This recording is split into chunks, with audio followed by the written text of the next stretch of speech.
Hey YouTube, Tofu Sunday here, and I'm back with another MTG Arena deck showcase.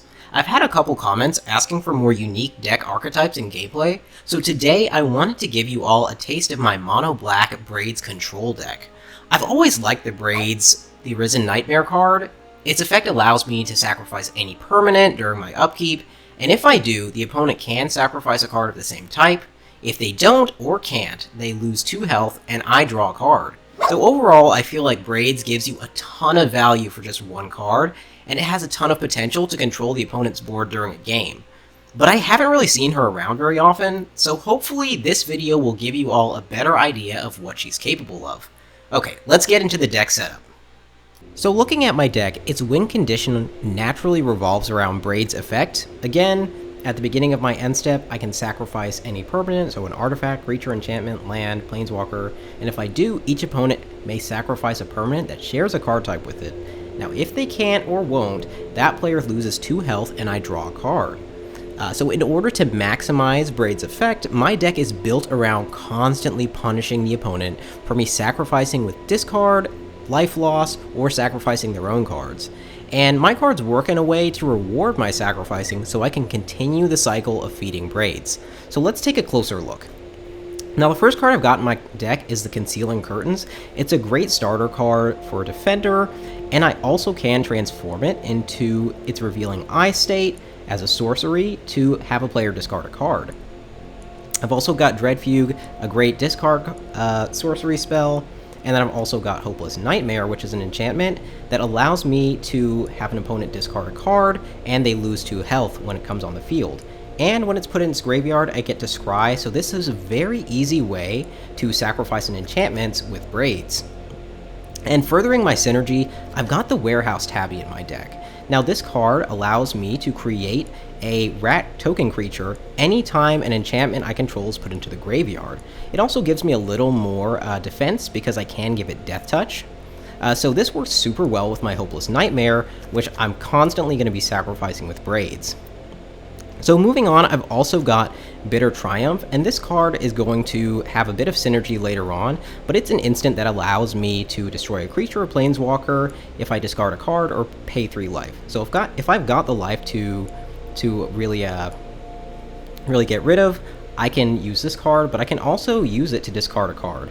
Of course, I've got Sheoldred's Edict, an easy way to make sure that the opponent has to sacrifice a card, and I don't have to go through any wards or any difficulties there. And I've also got the Raven Man in my deck. This is a card that I also really enjoy, but I never really took the time to figure out how to use. He's a really great card that complements Braid, so at the beginning of each end step, if a player discarded, and that's any player, I can create a 1/1 black bird creature token. And this works super well with my Dread Fugue, my Hopeless Nightmare, and my Concealing Curtains. And then of course, if I'm not in a position to actually have the opponent discard a card, I also can discard my own card using Bitter Triumph, and the Raven Man will still create a bird creature token.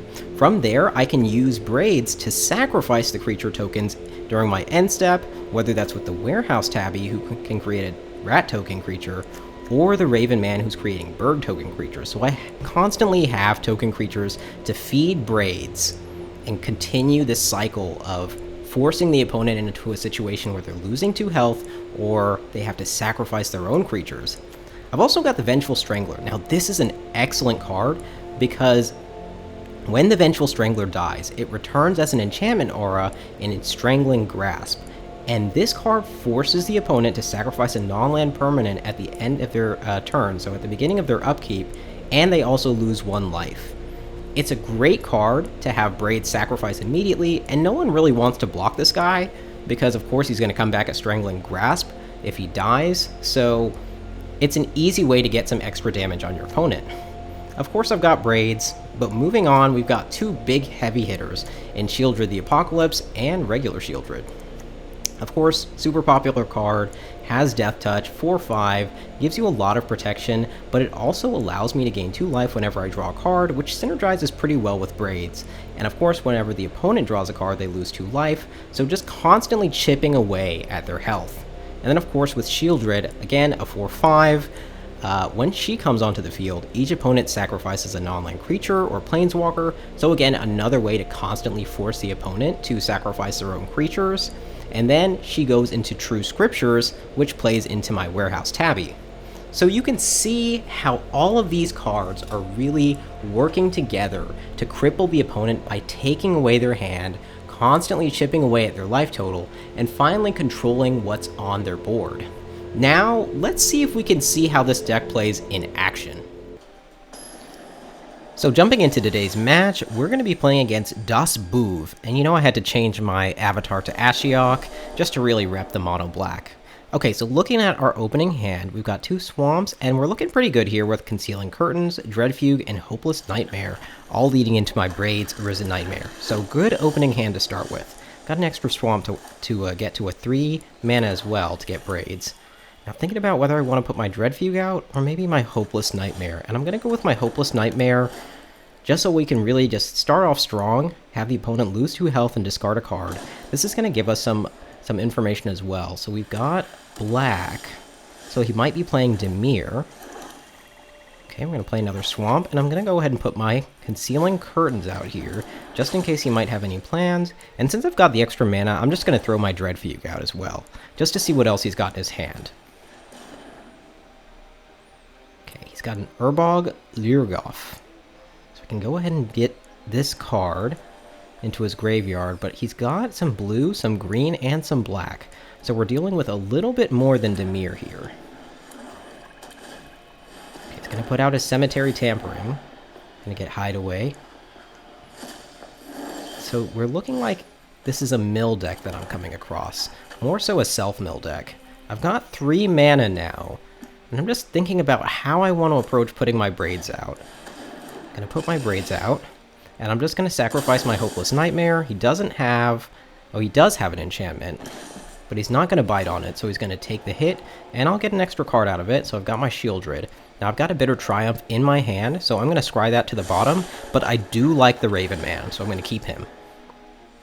He's going to mill a little bit more and draw a card.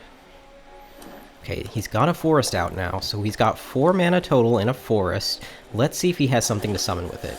He does. He has an Urborg Lurgoth. That's a really tough name. Okay, I'm going to put my extra Swamp out. Now, just thinking about how I want to approach this. I could put my Sheoldred the Apocalypse out, or I could make him discard using my Concealing Curtains ability. Really want to optimize my mana, so I'm going to try putting the Raven Man out and seeing if I can get him to sacrifice another way. I'm going to use my Bitter Triumph. I'll just discard a card and destroy his creature, and I'll get rid of my Sheoldred's Edict. I want to hold on to my Sheoldred the Apocalypse. And I'm going to go in for a swing with Braids. And now my Raven Man's going to create a bird token, which I'll immediately sacrifice. He's going to lose 2 health, and I'll get my Warehouse Tabby. Looking good so far. I think I've got complete control of this game. He's going to put Spelunking out so he can draw a card, and if he puts a Cave out, then he's going to get some extra health that way. I'm going to go ahead and activate my Concealing Curtains ability to transform it into the Revealing Eye so I can discard. Now, just thinking about which card I want to get rid of, looking at each effect, and I think it's going to be maybe Zoprindel, but definitely Jin Gitaxias. So he's going to go, and I have 1 mana left, so I'll throw out my Warehouse Tabby, just for some extra protection. Going to go in for a big swing here with the Revealing Eye, Braids, and the Raven Man. Raven Man's going to create a bird token, and I'm going to immediately sacrifice. Okay, he's drawing again. Doesn't really have too many options here. He's got another Forest down, and I'm not really sure what he can do with the cards in his hand to really make up the ground that he's lost. He's thinking about it. Doing a really hard thing here.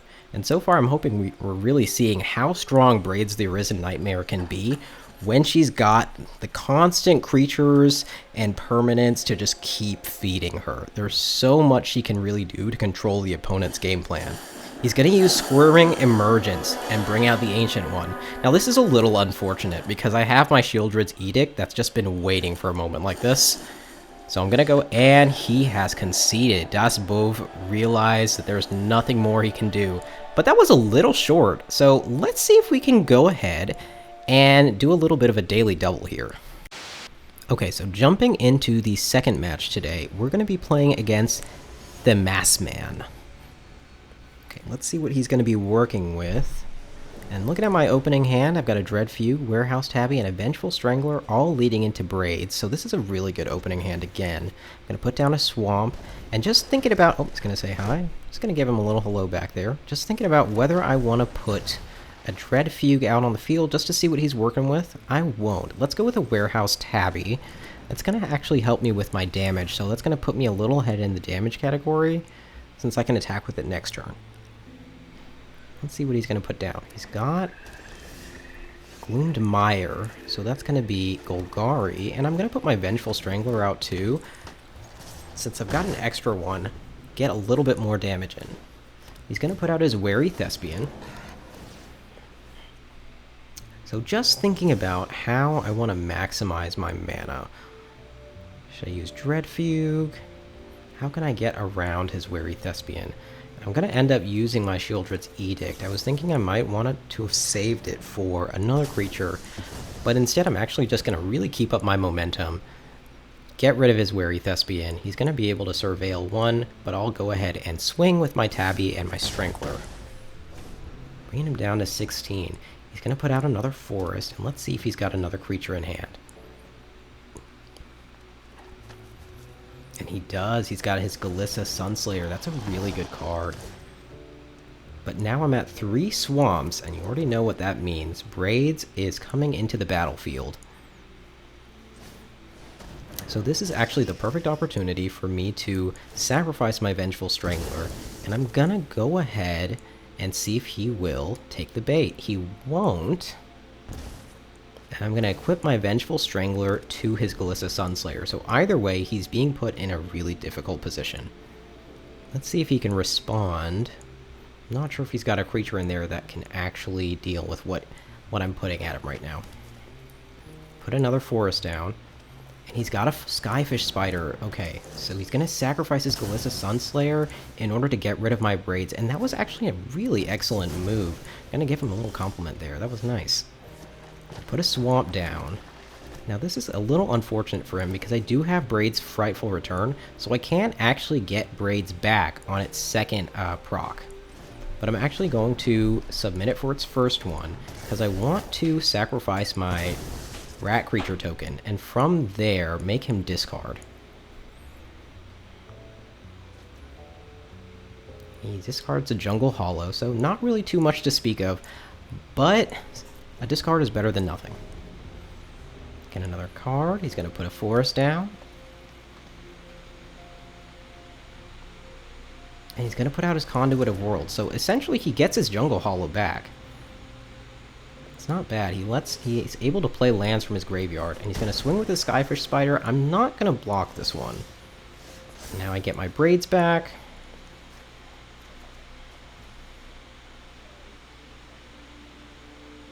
Thinking about how I want to approach this. I could play Braids, but I don't have any creatures to sacrifice right now. So I'm going to put my Sheoldred the Apocalypse down and just see if I can chip away at his health. He's going to draw a card and lose 2 health for it. That puts him down to 11. Put out his Jungle Hollow, get a little bit of health back. But he can't really get in with the Skyfish Spider. My Sheoldred the Apocalypse sitting there with Death Touch, 4/5. Really great card. Really popular card. He's going to put out another Wary Thespian, and he's going to use that to get a card from Tribute to the World Tree. A nice little combo there. But by drawing, of course, with Sheoldred on the field, he's going to lose another 2 health. And he's going to swing with the Skyfish Spider. I'm a little confused here, wondering if there is some secret mechanism that I'm not aware of that is going to kill my Sheoldred. I don't think so. Oh, and he's going to get a health for each creature in his graveyard, so a little extra health. Thought it was a nice little move, I thought, so give him a little compliment there, but it seems like he didn't realize just how much value he ultimately, I guess, thought he was going to lose on losing a Skyfish Spider. So now, Braid's Frightful Return is going to complete, Let's see if he's going to sacrifice anything. He does. He sacrifices his Conduit of Worlds. My Warehouse Tabby is going to create another rat token because my Braid's Frightful Return exhausted itself. I'm going to go ahead and put Braids back onto the field. And I'm going to swing with Sheoldred. He can't really do much about that with his Wary Thespian. Gonna go down to 9 health, and now I get to sacrifice my rat creature token. See if he has to sacrifice his Wary Thespian. And he will. He's going to sacrifice, he'll get to Surveil, and right now he's not really in a good position. 9 health, down to 7. And I've got Braids, Sheoldred, and the Warehouse Tabby. Okay, he's going to use Go for the Throat to get rid of my Sheoldred. And then he's going to play the Cult Conscript. Get a few extra counters on it. I'm going to play my Vengeful Strangler again. Don't really have to do too much here. Swim with my Warehouse Tabby and Braids, bring him down to 3 health. And then I'm going to go ahead and sacrifice my Vengeful Strangler again. Bring him right back and equip him to my Cult's Conscript. He's got 1 health to speak of. Not really too much to really work here. So after this turn, the Strangler's enchantment effect will kill him. But you know what? Before that, the Phyrexian Gargantua is going to kill him, since putting it on the field gives him 2 cards, but he loses 2 health. And that's going to really be it. That's a good game from the Masked Man. And I think that's going to really wrap it for our double feature. And that's going to wrap up today's video. Let me know what you thought of my Braids control deck. I think this deck has a lot of potential. And let me know in the comments what other decks or deck archetypes you'd like to see more of in the future, or if I should start breaking down meta decks. I think in terms of improving, it might be helpful for all of us to just take a look at why certain decks are popular or why certain decks are winning more than other decks. So let me know what you think about that.